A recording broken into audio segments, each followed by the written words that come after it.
नमस्कार दोस्तों, जैसे कि हम बताए थे आप लोग को कि क्लास 10th के मैथ के बहुपद के नॉर्मल जो ऑब्जेक्टिव क्वेश्चन होता है वो लेके आएंगे, जो इस क्लास में हम लेके आए हैं। पिछले क्लास में जो है हम बहुपद के हार्ड ऑब्जेक्टिव क्वेश्चन करवाए थे, आप लोग जो है देखे होंगे इसको, और हम उम्मीद करते हैं कि आप लोग जो है वो वीडियो अच्छा लगा होगा।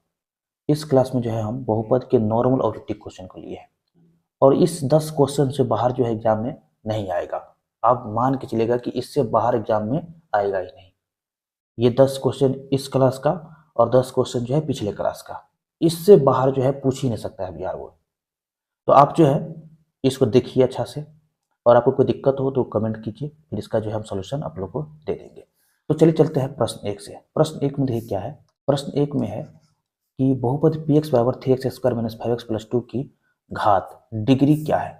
तो इसका डिग्री जो है 2 है, क्योंकि इस बहुपद का जो अधिकतम घात वाला पद है वो क्या है, तो 2 है। इसलिए जो है इस बहुपद का घात क्या होगा, तो 2 होगा। तो ये ऑप्शन बी जो है सही होगा। और उसके बाद क्वेश्चन नंबर 2 देखिए क्या है। क्वेश्चन नंबर 2 में है कि बहुपद पी एक्स बराबर x² - 4 का एक शून्य क्या होगा।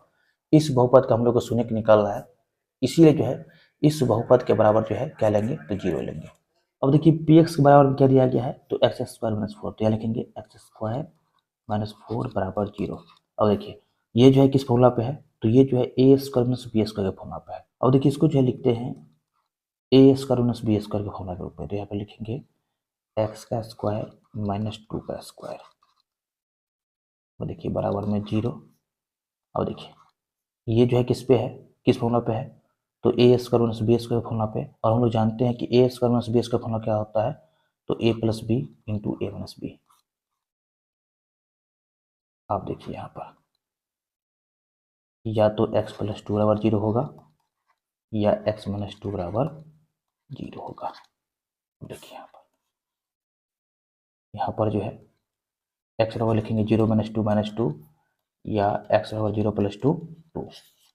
जब इस -2 के सेट भेजेंगे तो ये +2 हो जाएगा, और जब इस +2 के सेट भेजेंगे तो ये -2 हो जाएगा। तो यहाँ पर जो है इस बहुपद का दो शून्य का आया है, -2 और 2, और ऑप्शन में जो है दोनों है, तो इस केस में जो है ये दोनों सही हो जाएगा। आपके एग्जाम में जो है इन दोनों में से कोई एक ऑप्शन चेंज रहेगा। हो सकता है कि -2 की जगह 3 लिख दिया रहे, तो कोई दिक्कत नहीं है। यहाँ पर जो है दो आंसर सही आ रहा है। और चलिए इसके बाद चलते हैं क्वेश्चन नंबर 3 पे। क्वेश्चन नंबर 3 में क्या है कि यदि बहुपद पी एक्स बराबर x² - 5x + 6 के शून्य का अल्फा और बीटा है, तो अल्फा प्लस बीटा का मान क्या होगा।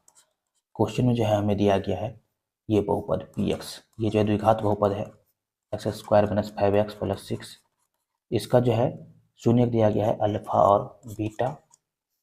तब जो है हम लोग बोला गया है कि अल्फा प्लस बीटा और क्या होगा वो बताइए। तो जैसे कि हम लोग जानते हैं कि अल्फा प्लस बीटा और क्या होता है, तो -b/a। और यहाँ पर देखिए ए कितना है, तो ए जो है 1 है x² गुणांक, बी जो है -5 है, और सी जो है 6 है। तो देखिए यहाँ पर लिखेंगे माइनस, बी का मान कितना है, तो -5, तो लिखेंगे -5/a का मान कितना है, तो 1। अब देखिए -+5/1 क्या होगा, तो 5 होगा। तो इनमें से कौन सा ऑप्शन सही होगा, तो ये ऑप्शन ए जो है सही होगा।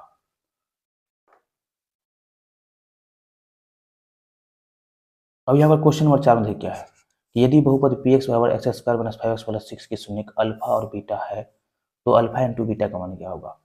ये क्वेश्चन जो है प्रीवियस क्वेश्चन के जैसा ही है। तो यहाँ पर देखिए अल्फा इंटू बीटा होगा c/a। सी का मान कितना है, तो 6, और ए का मान कितना है, तो 1 है x² गुणांक, तो 6/1 क्या होगा, तो 6 होगा। तो इनमें से कौन सा ऑप्शन से होगा, तो ये ऑप्शन सी जो है सही होगा। अब चलिए चलते हैं क्वेश्चन नंबर 5 पे। क्वेश्चन नंबर 5 में क्या है कि बहुपद पी एक्स बराबर x³ - 3x² + 2x का एक शून्य क्या होगा। अब देखिए जब इस बहुपद में जो है x की जगह बारी बारी से जो है 0, 1, 2 और 3 रखेंगे, और जब इसका वैल्यू जो है 0 के बराबर आ जाएगा, तो हम कहेंगे कि वो मान जो है उस बहुपद का शून्य का है। तो यहाँ देखिए चेक करते हैं x = 0 पर, क्योंकि ऑप्शन ए में क्या है, तो 0 है। तो यहाँ पर होगा p0 बराबर, यह देखिए 0 का क्यूब -3 × 0 का स्क्वायर + 2 × 0 क्या होगा, तो 0 हो जाएगा, क्योंकि 0 का क्यूब 0 होगा, -3 × 0 का स्क्वायर 0, अब +2 × 0 0, 0 - 0 + 0 क्या होगा, तो 0 होगा। अब देखिए p1 बराबर क्या होगा, p1 बराबर होगा 1 का क्यूब -3 × 3 × 1 का स्क्वायर + 2 × 1। और देखिए एक का क्यू कितना होता है ऑप्शन बी के लिए, एक होता है माइनस 3 गुने का स्क्वायर 3 प्लस 2, 1 प्लस 2 कितना होगा तो 3, 3 माइनस 3 कितना होगा तो 0। तो इस पे भी जो है क्या आ रहा है तो 0 आ रहा है, एक पर भी 0 आ रहा है। अब 2 पे चेक करते हैं, सी में P2 पर, 2 पे देखिए क्या होगा, 2 का क्यू होगा माइनस 3 गुने 2 का स्क्वायर प्लस 2 गुने 2। अब देखिए 2 का क्यू 8 होगा माइनस 2 दूना 4 तिया 12 प्लस 2 दूनी 4। यहाँ पर देखिए 8 प्लस 4 12 माइनस 12 क्या हो जाएगा 0। तो यहाँ पर जो है ऑप्शन सी के लिए भी जो है क्या आ रहा है तो पी एक्स का वैल्यू 0 आ रहा है। और ऑप्शन डी में क्या है एक्स इक्वल टू 3 के लिए, मतलब P3 बराबर देखिए क्या होगा तो 3 का क्यू माइनस 3 गुने 3 का स्क्वायर प्लस 2 गुने 3, यहाँ पर होगा 3 का क्यू 27 माइनस 3 तिया 9 तिया 27 प्लस 3 दूनी 6। और यहाँ पर प्लस 27 माइनस 27 क्या होगा तो 0, और 0 प्लस 4 6, और जो 0 के बराबर नहीं है। अब देखिए कि यहाँ पर जो है क्वेश्चन के अनुसार जो है ये तीनों ऑप्शन सही आ रहा है, ठीक है, और ये ऑप्शन गलत आ रहा है। तो आपके एग्जाम में जो है इस तरह का क्वेश्चन नहीं रहेगा, बट आप थोड़ा ध्यान रखिएगा। इसीलिए जो है हम सभी को चेक कर लिए कि हो सकता है कि दूसरे पर भी 0 हो, तो वो ऑप्शन भी सही होगा। अब देखिए अगर इस तरह का क्वेश्चन एग्जाम में आएगा तो उस केस में जो है अगर आप ABC को भी मारिएगा तो आपको नंबर मिलेगा। आगे देखिए प्रश्न 6 में, प्रश्न 6 में है कि यदि बहुपद Px बराबर एक्स स्क्वायर माइनस 9 का एक शून्य 3 है तो दूसरा शून्य क्या होगा। ये देखिए इसका जो है एक शून्य कितना है तो 3 है, तो दूसरा शून्य क्या होगा वो हम लोग को पता करना है। तो इसके लिए जो है क्या करते हैं तो Px बराबर 0 ले लेते हैं दूसरा शून्य ज्ञात करने के लिए, और यहाँ पर लिखेंगे एक्स स्क्वायर माइनस 9 बराबर 0, और इसको लिखेंगे एक्स स्क्वायर माइनस 3 का स्क्वायर बराबर 0। और देखिए इसको लिखेंगे x plus 3 into x minus 3, ए प्लस बी इंटू ए माइनस बी बराबर 0। अब देखिए यहाँ पर होगा x प्लस 3 बराबर 0 या x माइनस 3 बराबर 0। यहाँ देखिए यहाँ पे लिखेंगे x बराबर 0 माइनस 3 या x बराबर 0 प्लस 3 3। तो एक शून्य 3 है तो दूसरा शून्य क्या होगा तो -3 होगा। तो ये ऑप्शन बी जो है सही होगा। अब यहाँ पर क्वेश्चन नंबर 7 देखिए है कि बहुपद Px बराबर x square plus 4x plus 4 का एक शून्य क्या होगा।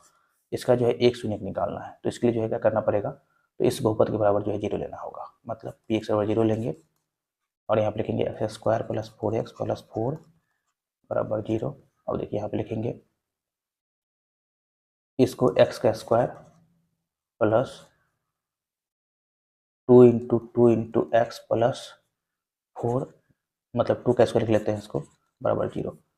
यहाँ देखिए A square plus 2ab plus B square, तो ये किस बराबर होगा तो x प्लस 2 के होल स्क्वायर के बराबर 0। अब देखिए यहाँ पर लिखेंगे x प्लस 2 बराबर 0, क्योंकि स्क्वायर को जब इस साइड भेजेंगे तो 0 का रूट होगा, और 0 का रूट कितना होता है तो 0। और देखिए यहाँ पे लिखेंगे x बराबर 0 माइनस 2, तो इनमें से कौन सा ऑप्शन से होगा तो ये ऑप्शन बी जो है सही होगा। इसका जो है एक शून्य क्या है तो -2 है, और दूसरा शून्य भी -2 ही होगा। अब देखिए यहाँ पर क्वेश्चन नंबर 8 में क्या है, यदि बहुपद Px बराबर x square minus 7x plus 10 के शून्य का अल्फा और बीटा है तो अल्फा प्लस बीटा बराबर क्या होगा, मतलब अल्फा प्लस बीटा का मान क्या होगा। तो अल्फा प्लस बीटा का मान होगा -b/a। बी का मान कितना है तो बी का मान है -7, तो यहाँ रखेंगे माइनस इंटू -7/a का मान है 1। अब देखिए -1 प्लस 7/1 क्या होगा तो 7। इनमें से कौन सा ऑप्शन से होगा तो ये ऑप्शन ए जो है सही होगा। अब यहाँ पर क्वेश्चन नंबर 9 देखिए क्या है कि यदि बहुपद Px बराबर x square minus 7x plus 10 के शून्य अल्फा और बीटा है तो अल्फा इंटू बीटा का मान क्या होगा। अल्फा इंटू बीटा का मान होगा c/a। सी का मान कितना है तो 10, और ए का मान कितना है तो 1, तो 10/1 10। तो इनमें से कौन सा ऑप्शन से होगा तो ये ऑप्शन सी जो है सही होगा।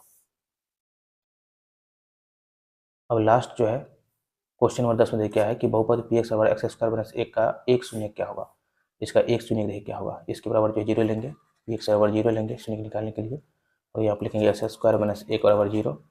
और देखिए यहाँ पर इसको लिखेंगे एक्स स्क्वायर माइनस 1 का स्क्वायर, और यहाँ पर जो है ये आएगा एक्स प्लस 1, ए स्क्वायर माइनस बी स्क्वायर पे है तो x plus 1 into x minus 1 बराबर 0। अब देखिए यहाँ पर लिखेंगे एक्स प्लस 1 बराबर 0 या एक्स माइनस 1 बराबर 0। यहाँ देखिए यहाँ पर लिखेंगे एक्स बराबर 0 माइनस 1 या एक्स बराबर 0 प्लस 1 1। तो यहाँ पर भी जो है दो आंसर आ रहा है, तो यहाँ पर इस केस में भी जो है यहाँ पर आंसर ए और बी दोनों सही होगा। इन दोनों में से आप कोई भी आंसर मारे होंगे एग्जाम में तो आपको जो है नंबर मिलेगा। तो हम उम्मीद करते हैं कि आप लोग को जो है ये 10 क्वेश्चन बहुत ही बढ़िया समझ आया होगा। तो आज के लिए इतना ही। इस वीडियो को ज़्यादा से शेयर कीजिए और अभी तक चैनल को सब्सक्राइब नहीं किए हैं तो सब्सक्राइब कर लीजिए। जल्द हम लोग मिलते हैं 2 चर वाले रेखीय समीकरण के युग्म के ऑब्जेक्टिव क्वेश्चन के साथ।